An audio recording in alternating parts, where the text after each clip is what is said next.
Happy New Year YouTube, my name is Katy and you're watching my channel Superconsole, where we're about to count down my personal most anticipated games of 2017. While positions 10 to 1 are probably in some kind of meaningful order of hypedness, don't get too held up on the order of 25 to 11, they're pretty much random. But before we start, there's also of course a few games I've left out due to my personal taste, mostly every horror game coming out this year because I'm a massive wuss. So do let me know what games you're hyped for in the comments below. Now, let's get into it. Nioh is a dark tale of cursed samurai, brutish yokai, blood and many deaths set in Japan's Sengoku period, and while its gameplay does feel oh so very Dark Souls, it's definitely got its own unique style.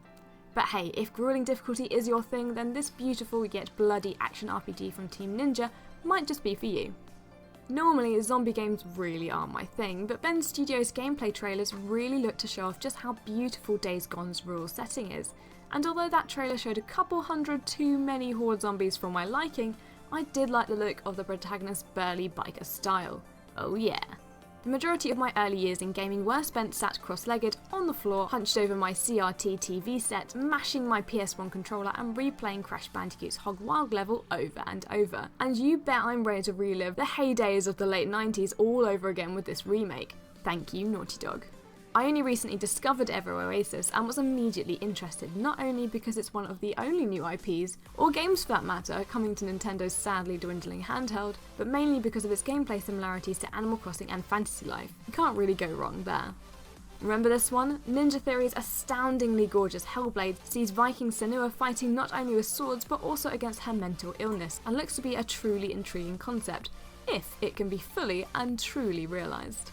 Now, I hadn't even heard about this game until very recently, but I instantly fell in love with the vibrant and charming art style and foreboding atmosphere of this little indie adventure game from Infinite Fall. You play as a cute little kitty who drops out of college and returns to her family home, where all the animals seem to be a little bit different than how you remember, and the darkness just keeps creeping in. Now, when I was at school, Digimon was always the uncool Pokemon ripoff. But lately something's changed and I'm finding myself unfathomably excited about BB Studios' next RPG set in the digital world. And this time you have a second Digimon partner and you can even play as a girl. Imagine that. While Cheap Studios sure have been keeping updates on this one pretty quiet. But then again, in the days of the internet news presser, it is nice to have a bit of mystery and intrigue around a game. Regardless, I'm all up for a game like Wild where I can mate like a warg and fly like an eagle anytime I want. After Pikmin 3's release on the Wii U, it was clear that Captain Olimer's extraterrestrial adventuring for resources would be a perfect fit for the 3DS's touchscreen control system and on-the-go Pikmin lobbing. I'll be interested to see how the side-scrolling works out, but it looks to be a definite must-buy for the 3DS this year in any case. If you haven't already tried or seen Square Enix's Nier Automata yet, then you need to head on over to the PS Store pronto, as its ending is one of the most emotional and captivating I've seen in demo history. Not only that, but the gameplay is seriously slick and the android's movements are wondrously fluid. While some say it looks underwhelming, I'm quietly hopeful about Platinum Games' new IP Scalebound, directed by Hideki Kamiya, king of Twitter trolling, and I'm excited to see how the gameplay comes together when combining the mundanely named protagonist Drew with his scaly dragon buddy for some roasty toasty adventures. Heavy Rain was an absolute masterclass in video game storytelling and a joy to replay to fully get to grips with the complete narrative. But I feel like they missed the mark a bit in Beyond Two Souls. However, the Kara tech demo in 2012 and E3 2016 trailer were enough to get me excited about Detroit, its story of androids versus humanity, and ultimately its life and death decision making. Did anyone else get goosebumps during the E3 reveal of Final Fantasy VII Remake? I know I did, and it's important to note that this isn't a mere HD remaster, but rather a completely new retelling of the original story with an episodic release schedule. Now colour me interested. Red Dead Redemption to me was all about that amazing sense of freedom as you wasted afternoons galloping across the wide open plains, and I can't wait for more of just that. But fingers crossed that creepy old romantic Billy from the side quest doesn't make a return with his bunch of flowers. It may not have won the Steam Game Within a Game Awards for reasons beyond comprehension, but for me, Gwent the card-playing minigame was one of the main factors that made Witcher 3 stand out just so much, and the reason why I'm so hyped it's getting the standalone release it deserves. Move over, Hearthstone. It's been a long old wait for Square Enix and Disney's PS4 mashup Kingdom Hearts 3, to the point where I've unknowingly bumped it down a place since last year's most anticipated video. I'm still impressed every time I watch the trailers by how stunning this game looks, but I'll admit it, I'm starting to get frankly impatient waiting for more info. I just want to see more of the damn game. And no, a Frozen level hasn't been confirmed yet since I last mentioned it. If you watch my recent input watch on Yakuza 6, you'll know exactly why you should be excited about open world action game Yakuza 0. It's a prequel starring a younger Kiryu Kazuma in the criminal underbelly of a decadent 1980s Tokyo and Osaka. And while brawling on the neon-lit streets is fun, it's really the minigames which offer the best distractions, this time featuring discos and hostess clubs alongside the usual Sega arcade.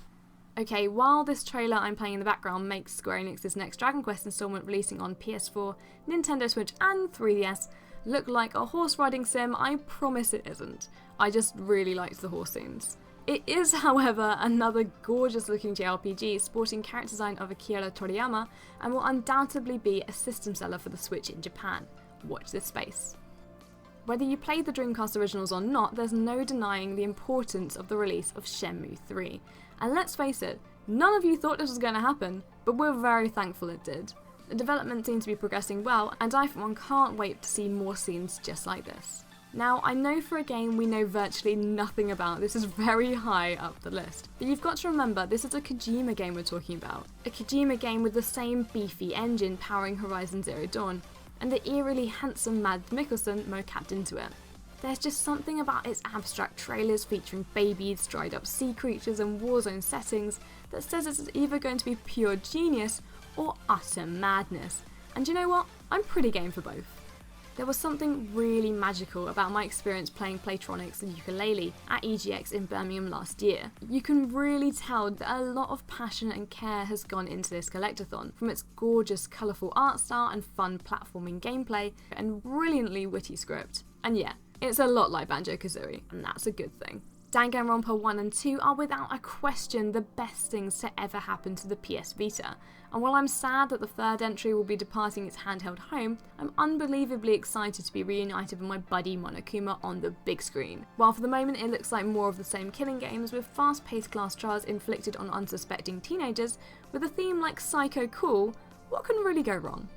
Ninokuni was an absolute masterpiece on the PS3, combining the astoundingly beautiful art direction of Studio Ghibli with the gaming powerhouse that is Level 5, topped off with a spectacular OST from Joe Hisaishi, and the best voice-acted Welsh fairy you're ever going to hear in video games, which is reason alone why you should be excited for its sequel, which is gracing us on the PS4. Now that delay was one of the most painful moments of 2016, and that is really saying something. Okay, maybe that was a bit dramatic, but I'm so hyped to finally meet the cast of Shujin High School and spend as much time performing odd jobs and side quests as I'm grinding my way through dungeons. And damn does P5 look stylish, April could not come soon enough. An open world Zelda game where I can ride Epona across the windy fields of Hyrule, recover precious rupees from Bokoblin encampments, and casually whip up a hot stew is something I need in my life as soon as possible. I had the chance to play the game at E3 2016 and my oh my, I was impressed. You can even watch a video on me gushing about how much I love the game. But now all that remains to be seen is how the Switch will enhance the experience in any way when we finally get our hands on it. Roll on March. Thanks very much for watching all. If you enjoyed this video, make sure to hit that like button, let me know your most anticipated games of 2017 in the comments, and if you're a especially lovely human being, make sure to share this video on Twitter, Facebook or Tumblr or whatever social media channels you use, and see you in the next one. Bye!